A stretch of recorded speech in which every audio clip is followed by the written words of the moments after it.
Since the beginning, rivers have beckoned to men, and especially so in the deep reaches of the Southland, where the fascination of the great flood valleys has become a heritage among a people who are naturally inclined to view the passing hours with a complacent smile, even in the face of supreme adversity. And as a river etches its rises and falls, its violent twists from former beds in lasting scars along its banks, so likewise are the lives of humankind recorded in imperishable chronicles above. For truly, as the ancients have said, it is written. Here in the hall of human records is the keeper of the books, eternally aware of the fate of all, to whom the destinies of the humblest of the human race are as engrossing as those of conquerors. Thus it is entirely fitting that we pause to scan a single page in the life story of one of millions of peaceful families which dwell along the river, serene in their enjoyment of simple things daily renewed. And as we watch, the moving finger notes the coming of a new and tiny addition to its number.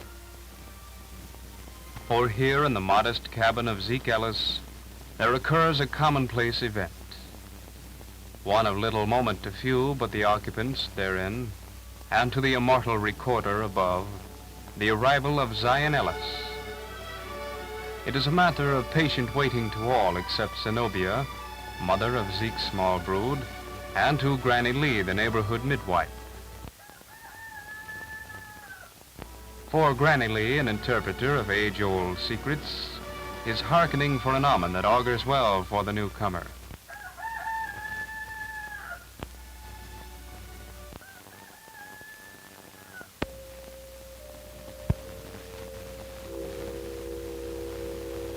Hi, Zeke. Another boy. I reckon you wanted a gal this time, ain't you, Zeke?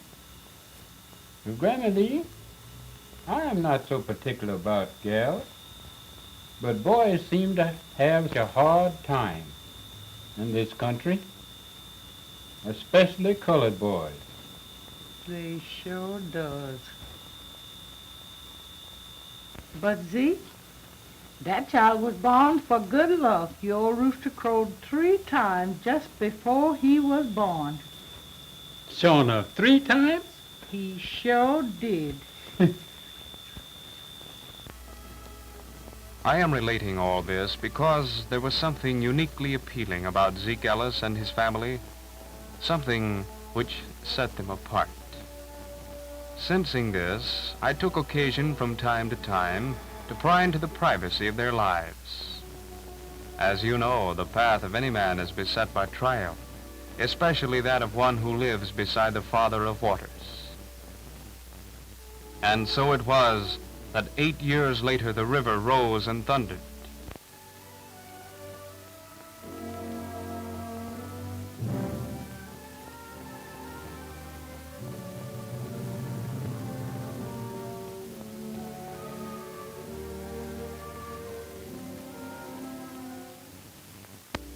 Now, when flood threatened the countryside, the rallying point was Potter's Landing, a weather general store presided over by genial Jim Potter, who owed his trade and his esteem to a keen understanding of other people's troubles.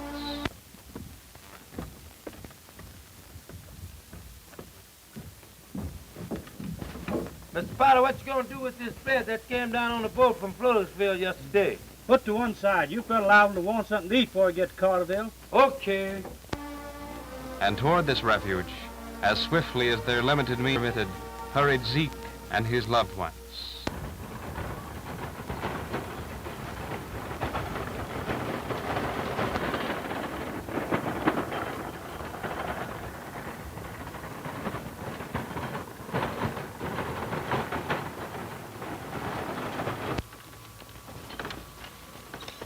Whoa, Jupiter, whoa.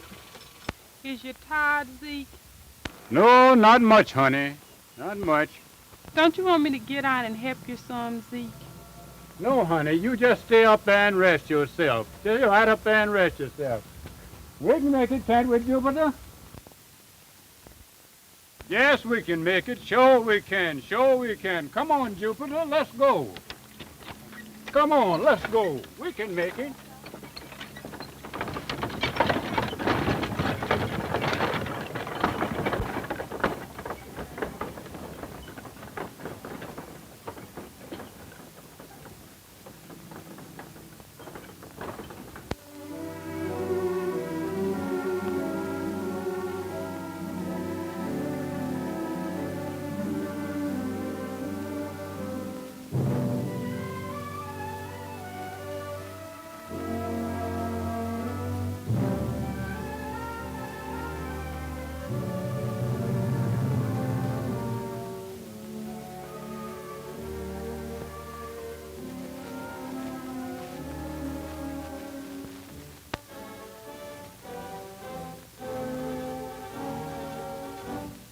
Spotty, what I'm gonna do with these sausages? Oh, I'll put 'em over there by the bread. I reckon you fellas gonna want to eat something by the time you get this all loaded up. Yes, in fact, I feel like greasing my gums now. Boy, that's all you think about is eating. Oh, no, it ain't either. I think about something else. I know, sleeping.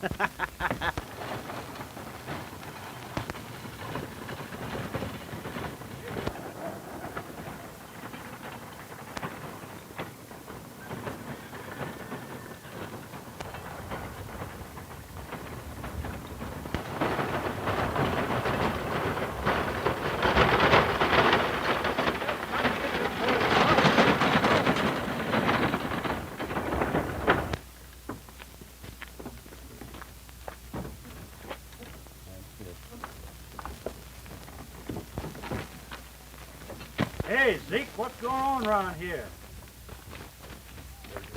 Where's the other mule, Zeke? Well, Mr. Potter, I turned that rascal out the other day to do a little grazing there. I tell you, he must run away, 'cause I ain't seen hide or hair of him since. Must have got bogged down in the swamps, Mr. Potter. Yeah, I lost a couple of them there last week myself, Zenobia. Look here, Zeke. You can't get up the hills without another mule. I know, Mr. Potter, but I just can't give up now. I've just got to do the best I can. And mules cost money, you know. Where's those kids of yours? Oh, they here. You Zebedee, Zachariah, Zion, you come here, boys. Come here, quick. Zebedee, you and Zach could go down to the barn and catch two of the best mules you can find. Bring them right back here. Yes. Zeke, how you fixed for grub? Oh, we got plenty, Mr. Potter. We got plenty. Pa, you know, me and Mom ate the last piece of meat for supper last night. Wow. Zeke, tell me, what'd you have for breakfast this morning? Why, we had. Pa, you know we ain't had nothing. But, Ma, don't you know me and you ate the last 2 pieces of cornbread for breakfast?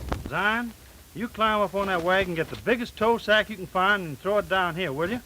Yeah. And Zeke, listen, you take that sack and go on in the store there and fill it up with grub there, see? Take all you want to.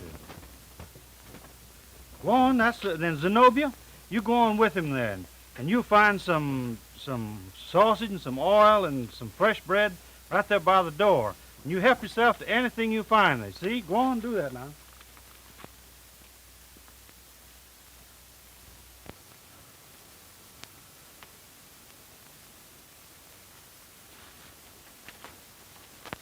Wait a minute, Zebedee. I ain't gonna walk way up there. I'm gonna ride. I wouldn't do that if I was you. That's a strange mule. I can ride anything with hair on his hide. Give me a lift. All right.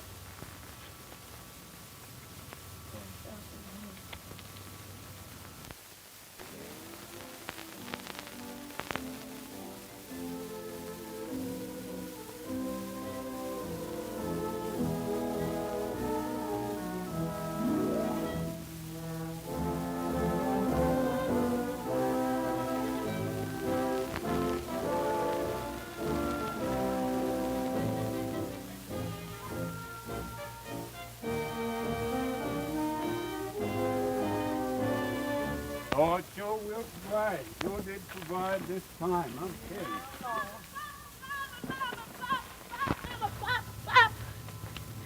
What's the matter with you, boy?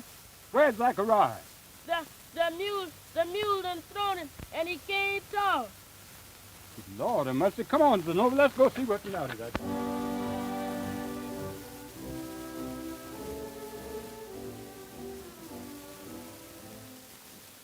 You reckon he'll ever come to, Mr. Potter? Now, Zenobia, don't you go worrying about that boy. He'll be all right in a day or so. Of course, he got a pretty bad cut on the side of his head. Well, you have to get him to a doctor in the next day or so. Don't even have that bad scar on his face, won't he, Mr. Carter? He sure Well, will. Mr. Carter, I'll get that boy to the doctor. I'll die trying. Yes, sir, I'll get him there, even if I have to take him down on my back. Oh, you won't have to do that, Zeke. Say, Josh, you and Ples go round up them 2 mules of his and hitch 'em up the wagon. Yes, sir. Come on, Zeke. Let's take 'em up to the store.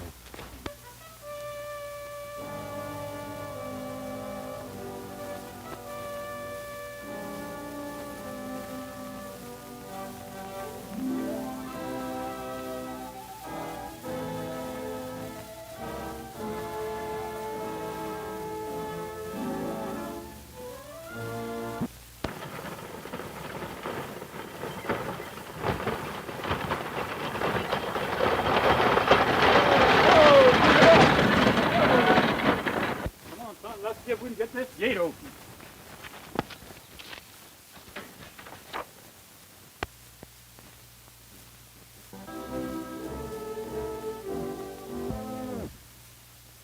Ain't he said nothing yet, Mama? No, son, he ain't said nothing yet. Is he never gonna say nothing, Mama? Yes, son, he'll be all right. Now don't bother Mama anymore. Mama, what do VEHICLES spell? That spells vehicle, son. What is vehicle, Mama? Vehicles is vehicles. This is one we're riding in.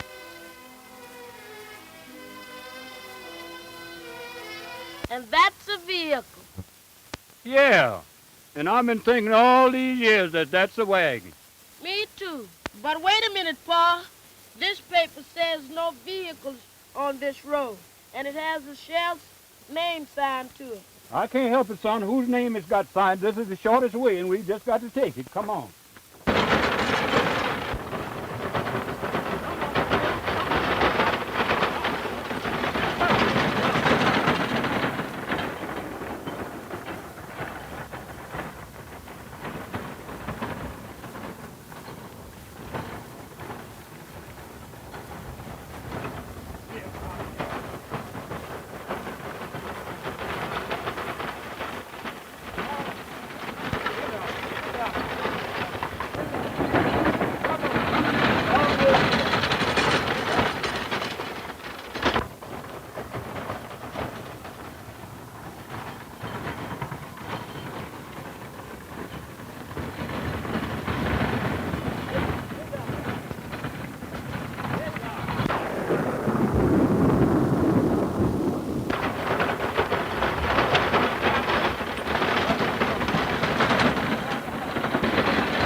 And what are your names?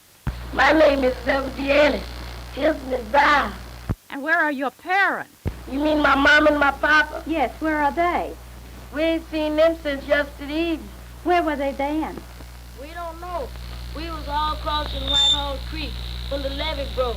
And we ain't seen Ma, Pa, and Zachariah Simpson. And who is Zachariah? He's our brother. He got hurt at Spotter's Landing when the mule throwed him, and Pa tried to get into the doctor when the levee broke and dumped us all into the water. We'll find them. Won't we, Zach? Yeah, You poor little fellas.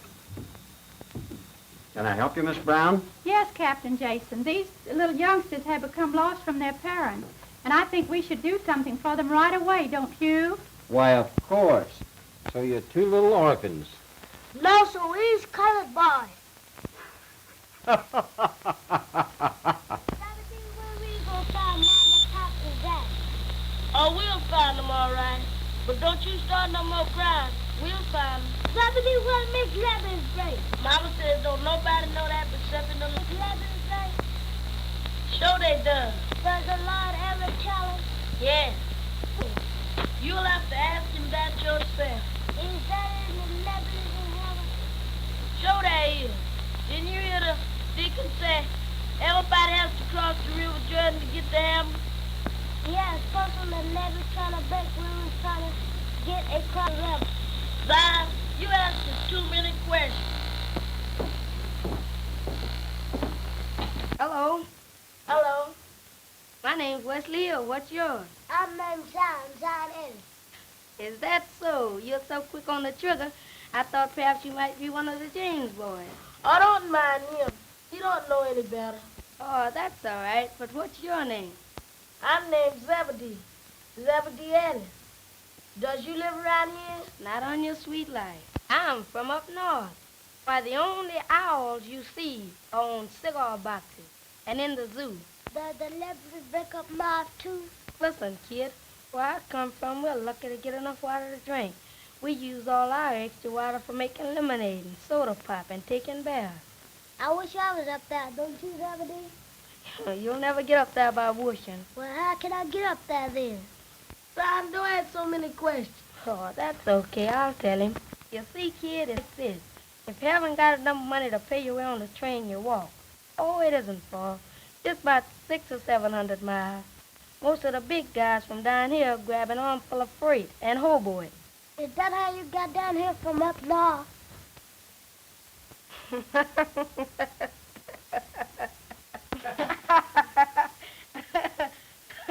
You know, I think your brother's a great kid. There's no use me kidding you two any longer. Those people up at the office know that your mother and father won't be back. How come? Well, they are dead. They don't know what happened to your other brother, but they're planning on sending you and the little fella here to an orphan home. But if you take my advice, you'll clear out before it's too late. Go anywhere, but don't let them send you to an asylum. I know what I'm talking about. I've been in one. See you later.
Zion, we ain't got no water.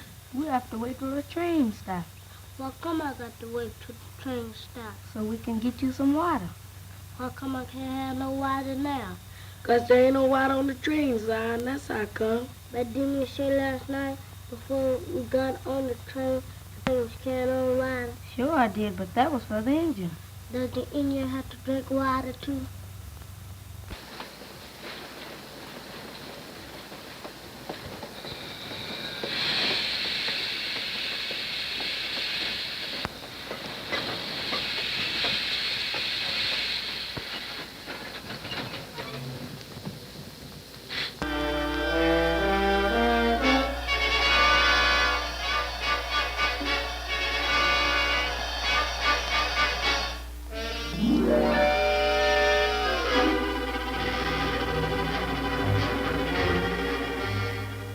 Is he gonna bring you some water too, Zebedee?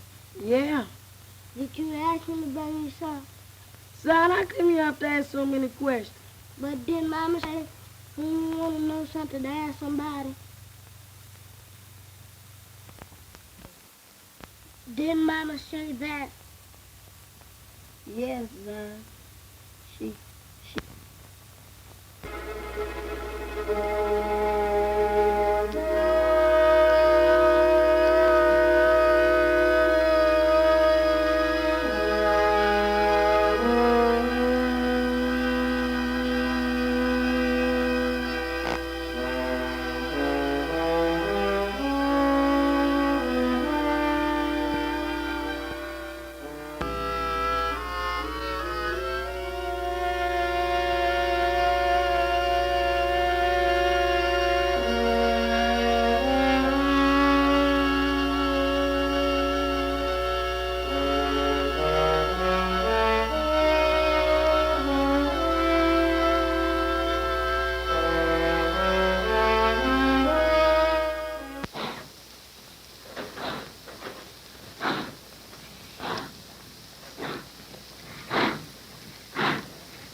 Zebedee, who you gonna find? Mama, Pop, and Jack?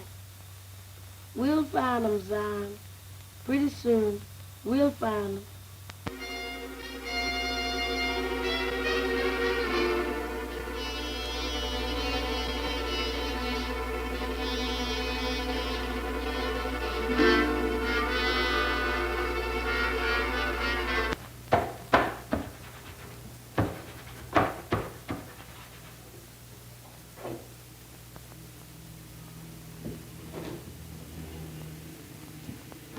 No, that's all right. Thank you, sir. Thank you, sir. Come again. How's business? Pretty good. Almost $4 today. You'll make a lot more if you let me help you each day after school. Nothing doing. Here's $3. Pay Miss Martin $2.50 on the rent. And with the other 50 cents, buy something for supper. I'll be home after a while. Okay. You better be there, too.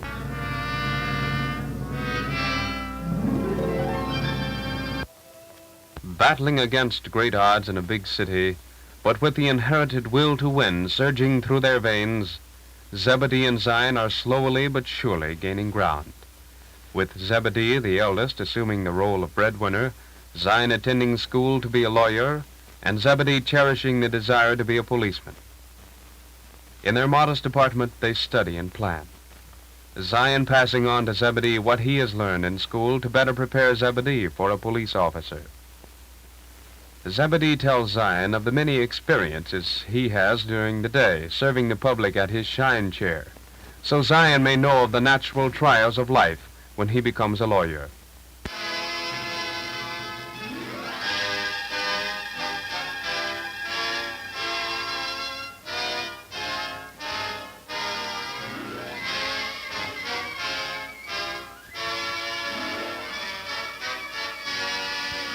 As the pages of time turn, Zebedee has reached his goal. He is now an officer of the law, willingly serving the people as he did at his shine chair, thinking only of rendering help to others, and still keeping his guiding finger on Zion through his remaining short period in law college.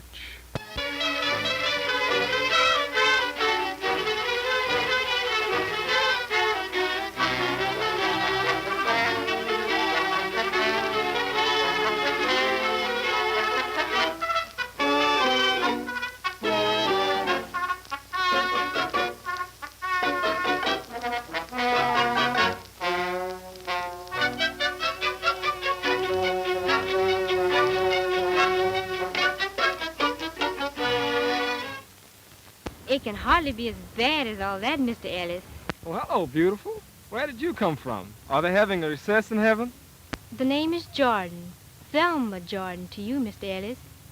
And I didn't come from heaven. I've just come from the dining hall. And they weren't having recess. They had beans. Beans? Red beans. But we had red beans yesterday. And again today, my lord. Oh, well, I didn't miss anything. But you did miss something. And what did I miss? Today, there was meat in the beans. Meat? Yep, lean meat, and plenty of it. Oh, no. Zion. Oh, excuse me, gorgeous. I'm just trying to figure out how that meat got in those beans. But, were you about to say something? Yes, Zion. What did your brother say about us? Oh, he said a lot, son. He said I was too young to think about marriage. He said a fellow should be able to take care of his wife when he's getting married. And what does he know about it? He's never been married. And neither have you. And you mean you agree with what he says? In a way, yes. But we're already engaged, honey. We can get married right after graduation. And where will we live on, may I ask? I can get a job, can't I? Well, I can work. What kind of work? Oh, any kind. Common labor if necessary. But that's hard work. And hard work is for mules and fools. There's nothing disgraceful about common labor. No, there isn't. But even a mule has sense enough to turn his back on it. Oh. You said that you wanted to be a lawyer. Your brother wants you to attend law school. And I want a husband whom I can feel proud of and respect and depend upon. That last part sounds as if it came from your dad. Did it? No, Zion. That last part is something that came from my mother. I don't know. He hasn't answered my letter yet, but I'm wondering what he will say.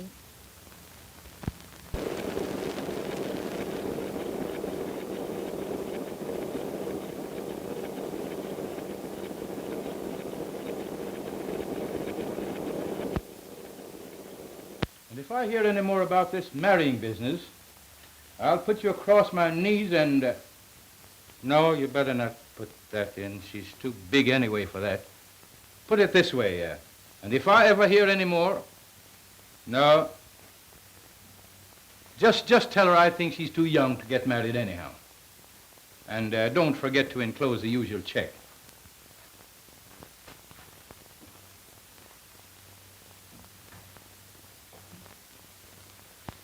Will that be all, Mr. Jordan? Yes, I think that'll be all, Miss Rollins. By the way, tell Mr. Edwards to let me have those proof sheets right away. Yes, sir.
Come on, let me see what y'all gonna do. Come on, let's get to working.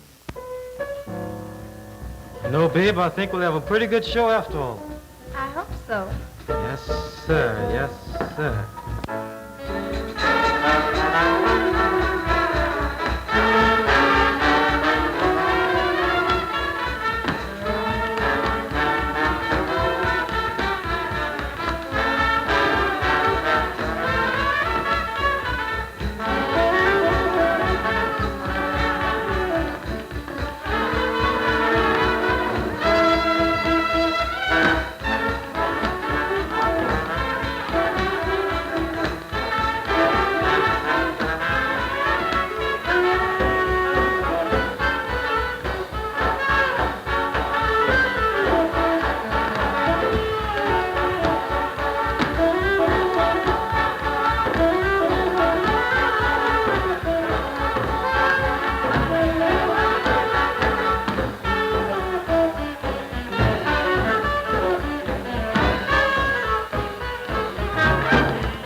All right, oh, your time now. Let's go now. Let's get it to working. Come on.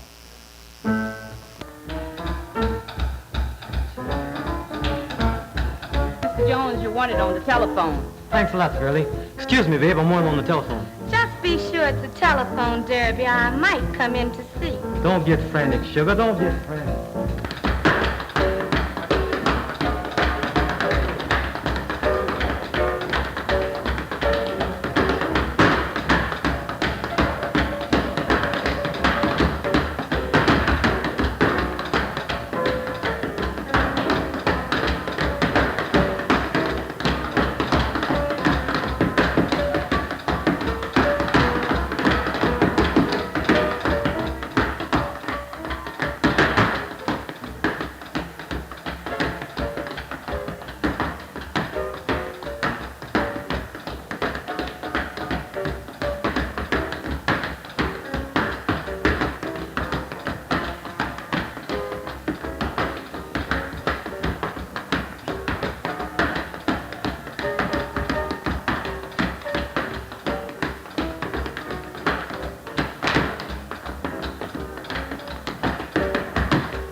Yeah.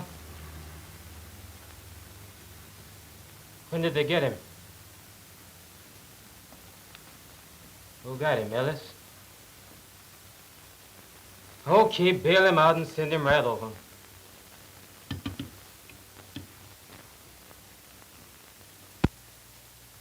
Boys, we got troubles. Ellis? Yeah. He got hit again last night and they're holding him without bail. They put the screws on Hickey, but no dice. Ellis says he's going to hold Hickey until he finds out where the stuff is coming from. I've got something to say about that. Ellis and that blabbermouth Jordan with his newspaper trying to turn this town into a churchyard. But if they think they're going to mess with my business, they've got another thought coming. Connors? Yes, boss. I want you to contact all the dealers on our list and tell them we'll let them have the stuff at half price, you understand? Okay, boss. And I want you two boys to fill every empty whiskey bottle you can lay your hands on. I'll get you some more stamps and labels later on. Boss, if Hickey's not going to be here, we're going to have someone to help us. Yeah, that's right. Well, who do you know that you can trust?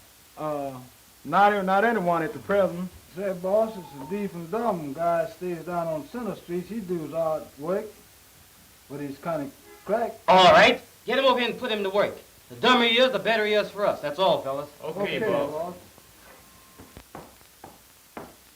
Hello, Pop. Hello, darling. Gee, Pop. You look as though you've been worked all day and didn't get paid for it. That's just about what it amounts to, my dear. I was only kidding, Pop. But what's the matter? Is there anything wrong? Read this.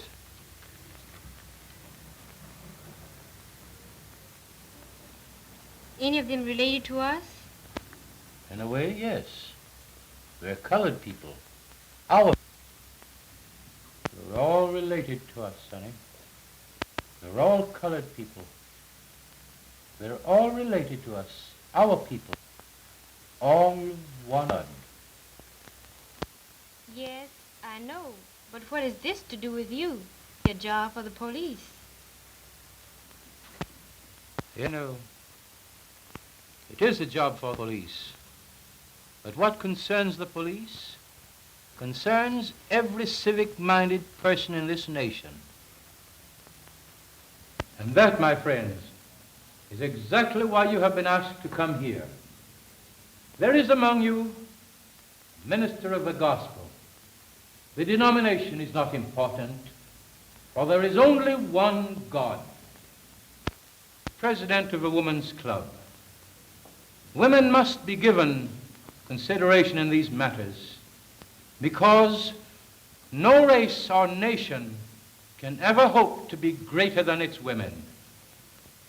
And then a nurse whose duty it is to administer to our physical ills. A teacher upon whose shoulders rest the responsibility of educating our children. And a retired businessman who is familiar with all the ramifications of barter and trade. A young but efficient attorney at law to fight our legal battles. A society leader whose association with culture lends color to our efforts. A domestic worker whose association and contact with other peoples of other races is a valuable asset. A housewife and mother, the guardian angel of our homes, a laborer who represents the hewers of wood and the drawers of water that are so plentiful among us. And last but not least, a representative of our younger generation, upon whose heads will be heaped the fire of racial retribution, unless as a people we get together now and do something about this crucial situation. Think of it. 36 human beings, 25 of whom are colored, have lost their lives in recent race riots. right here in our city. A total of 17 persons, colored people, have died from the drinking of poison liquor that is being made and bootlegged right here among us. Day after day, we read of strikes, discrimination, and other racial conflicts. This news comes to us from all parts of the country. The situation has become grave, critical, and now an insidious attempt is being made to lay the blame for the spreading of a wave of racial unrest at our feet.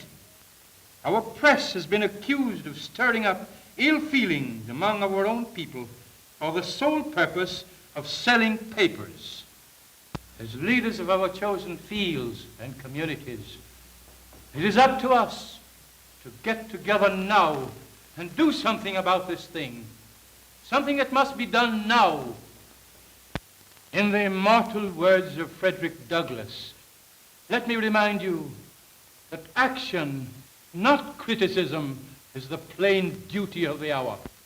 Words are only useful as they stimulate to blows. The officer's speech is only to point out when, where, and how to strike to the best advantage. There is no time for delay. The tide is at its flood. From north to south, from east to west, the sky is ablaze with now or never.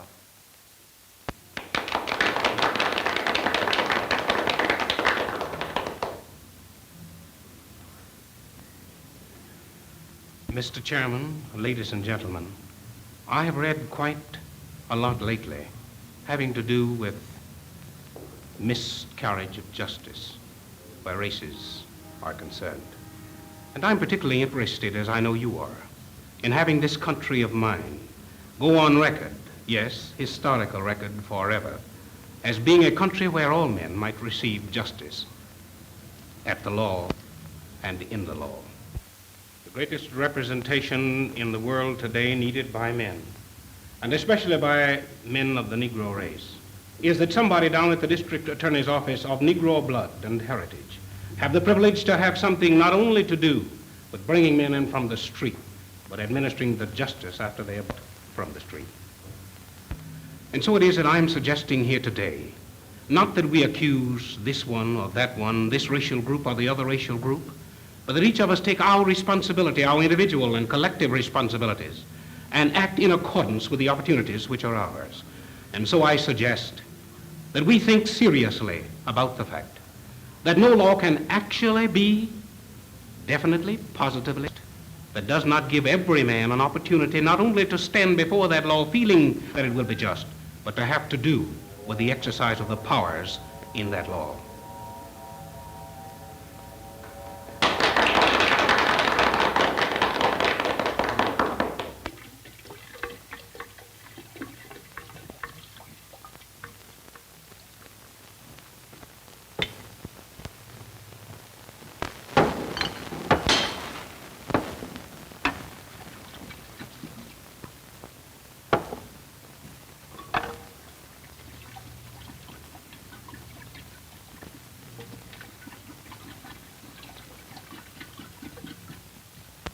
Go ahead and fill all the bottles that we have on hand. And make no deliveries to anybody unless I give you the word, you understand? What about those 6 cases to the Blue Goose? I said no deliveries. But what's up, boss? Is anything wrong? You fellas ever read the newspapers? Any more questions? No, boss. Okay, boss, but I can't see why this is gonna hurt us any. That's just why you're working for me instead of me working for you. I can see farther than you can. With young Ellison as deputy city prosecutor, handling colored cases, and his brother Zebedee has held the vice court in this precinct, why Jordan is playing a three-way combination that even we can't beat. Jordan has been doing a lot of talking up until now, and now he's done something. It means our cue for us to roll over and play dead until things cool off. Anybody got any objections? No, boss. Okay. Okay, now that's all. You fellas hang around and take it easy. I'll be in my apartment if anything happens. Right. But what about that dummy, boss? Oh, keep him on. He ain't no trouble.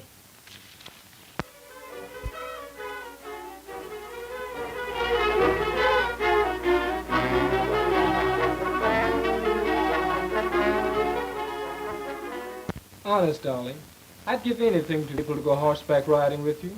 But this case that I'm working on needs every bit of attention that I can get. And I've just got to make good. For us. All right, you win. I'll forgive you just this once. If you'll promise 2 whole evenings to make up for it. Now, that's a promise. And that's a deal. Bye.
Yes?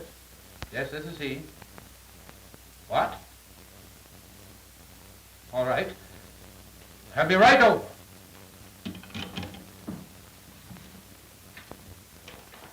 I heard this young guy Ellis is a pretty smart duck. Yeah, that's what Hickey said. I hope I'll never have to face him. Me too. Oh, you birds are just like the boss. You're too soft. What do you mean? I mean, if I was boss of this gang, I'd shut Jordan up so quick it'd make his head swim. Just what would you use to shut him up with? Well, he's got a daughter, hasn't he? That's right. And he loves that daughter, doesn't he? That's right again. And if he thought something would happen to that daughter if he didn't leave us alone, he'd stop, wouldn't he? Well, I don't know about that. You mean you'd kidnap Jordan's daughter or something like that? Exactly. Well, you can deal past me, brother, in that kidnapping game. I'll go for bootlegging, crooked dice, Chinese lottery, anything like that. Kidnapping, that's out. My man, the government would put you so far back in jail, it'll take $3.06 to send you a penny postage.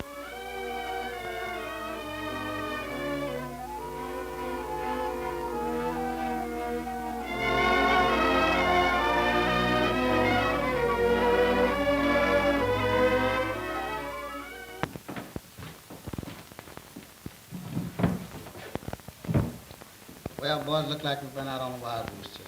Yeah.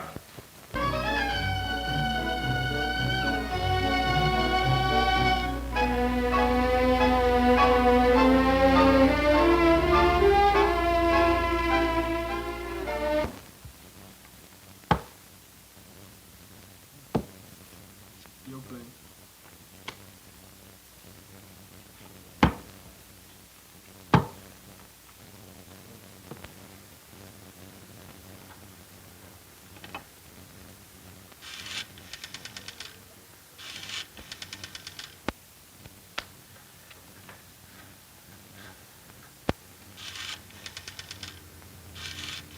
Come on, it's your play. Wait a minute, I hear the telephone. Oh, you always hearing things. There's not but 2 phones in this whole building. That's this one here and one in the other room. So just have a look-see. We'll all look together then.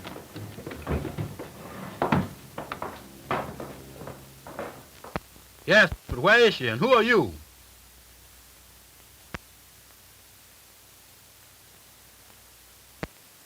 Hello. Hello. That was a tip-off on Zelma Jordan, but whoever it was hung up before I could find out where she is. Get out the switchboard and trace that call. Step on it.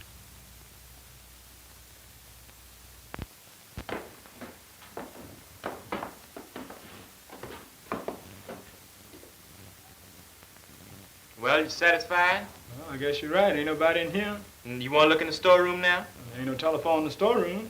Yeah, but that dummy's in there. And say, I got a hunch that dummy's not as dumb as he looks. We better look in there. Come on. Come on.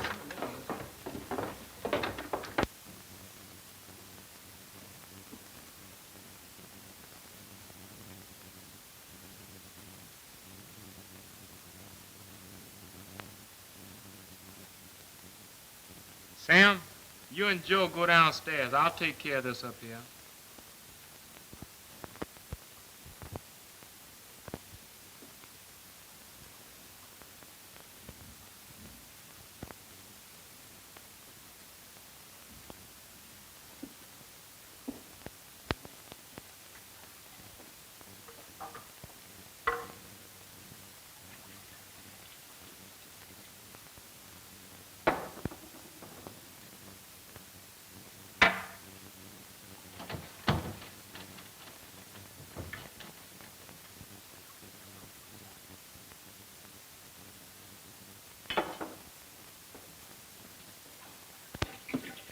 Fellas, look up here. Yeah, ain't nothing up here but that dummy. How about that room? Oh, I couldn't get in there, boss. The door's locked. Who's got the key? I got a key. All right, I'll open it up. Get a move on you. Say, boss, you know who that is? Huh? Do you know who that is? That's Zelma Jordan. That's old man Jordan's daughter. Fellas, that spells trouble. All right, dummy. All right, give out. What's that girl doing down there? You heard me. What's that girl doing down there? Do you think he's stalling, boss? Yeah. Say, listen, Connors. You get that girl. Sam, go downstairs and watch that window. Get a move on you. Okay, sister. The boss wants you. Wait a minute. Say, boss, here comes the law.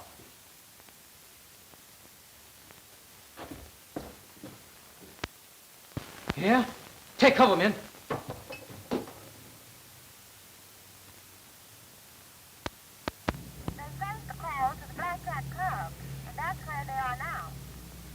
Thank you, Miss Rollins.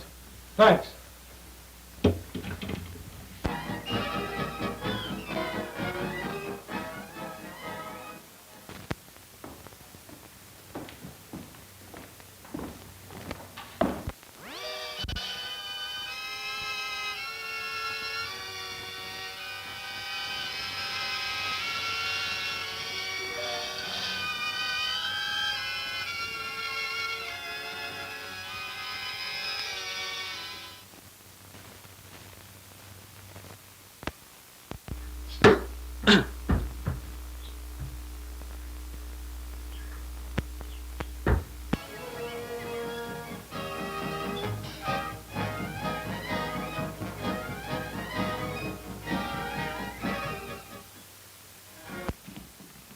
There's one of them, Chief. Yeah, that's one. There's another of them, Chief. Yeah, that's one. There's two more around here somewhere. It's all right, honey. Everything is all right now. Thank God you're safe. Hey, Zeb, where's Zelma? She's here. She's all right. Come on, Zebedee. Give me a leg up. I ain't scared. I can't walk way back there. What did you say? Come on. Give me a leg up. I can ride anything with hair on it. Say, who are you? My name is Zachariah. Zachariah Ellis. Honest, mister, we ain't stole nothing. We ain't stole nothing. Mr. Potter told me and Zebedee to go get these mules and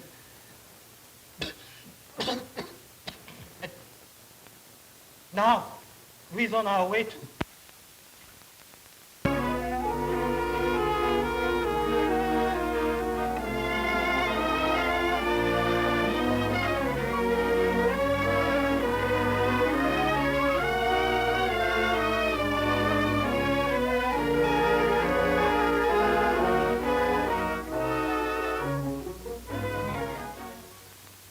Is he dead, Zeb? Yes, he's dead, son. Did you fellas ever find out anything about him, where he came from, or who he is? No, all we know, they call him Derby Jones. Have a large, ugly scar over his left eye. All right, fellas, get these prisoners out to the car. Would you take a fellow to jail that once did you a favor? Say, I thought you couldn't talk. Well, that's what he thought, too. What's the meaning of this? You once did me a favor. You remember a long time ago when you and your little brother there was on a train going up north and a lad got off to get you some water? Yes, but what do you know about that? I was that fellow. I'm Wesley Hill. Oh, I see. But I'm not asking you to let me go just because you did that, but my card, Lieutenant. FBI. Well, I'll be... Hold it, Zebedee. The lady present. As in the story, the survivors, Zion, Zebedee, and Zechariah, are again brought to the hall of justice. Zechariah, who had followed the road of careless adventures, was prevented from slaying unknowingly his brother, Zebedee, through the hands of their boyhood friend, Wesley Hill, the dummy, now a federal officer. But it is written, the wages of sin is death. God made the world and all things therein. Seeing that he is Lord of heaven and earth, dwelleth not in temples made with hands, made of one blood all nations of men, to dwell on all the face of the earth, and hath determined the bounds of their habitation. For in him we live and move and have our being. As certain also of your own poets have said, for we are his offspring. Wherefore I take you to record this day that I am pure from the blood of all men.